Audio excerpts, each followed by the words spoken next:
આપ જોઈ રહ્યા છો સ્પાર્ક ટુડે ન્યૂઝ। હોળી અને ધૂળેટીના પર્વને લઈને સમગ્ર દેશમાં રંગોત્સવની ભવ્ય ઉજવણી કરાઈ છે। સમગ્ર દેશમાં વહીવટી તંત્ર તેમજ દેશવાસીઓએ ધૂળેટી પર્વની ભવ્ય ઉજવણી કરી છે। સુરત જિલ્લા ગ્રામ્ય પોલીસ દ્વારા ધૂળેટી પર્વની ભવ્ય ઉજવણી કરવામાં આવી છે। સુરત જિલ્લા એલસીબી કચેરી ખાતે ધૂળેટી પર્વની પોલીસ પરિવાર દ્વારા રંગેચંગે ઉજવણી કરવામાં આવી છે। રેન્જ આઈજી સુરત જિલ્લા પોલીસ વડા ડીવાયએસપી સહિત જિલ્લા પોલીસ દ્વારા ધૂળેટી પર્વની ભવ્ય ઉજવણી કરવામાં આવી છે। ધૂળેટી પર્વ નિમિત્તે જિલ્લામાં કોઈ અનિચ્છનીય બનાવ ન બને તે માટેની તકેદારીના ભાગ સ્વરૂપે પોલીસ કર્મીઓ દ્વારા ધૂળેટી પર્વની ધૂમધામપૂર્વક ઉજવણી કરાઈ છે। સુરત જિલ્લા પોલીસ પરિવાર દ્વારા સમગ્ર દેશને ધૂળેટી પર્વની શુભકામના પણ પાઠવવામાં આવી છે।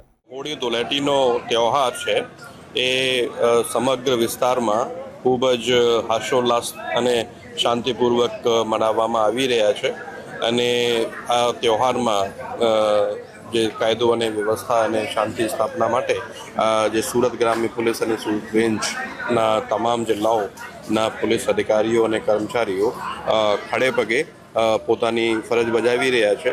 તો આ તબક્કે હું તમામ લોકોને હોળી ધૂળેટીની ખૂબ ખૂબ શુભકામનાઓ આપું છું।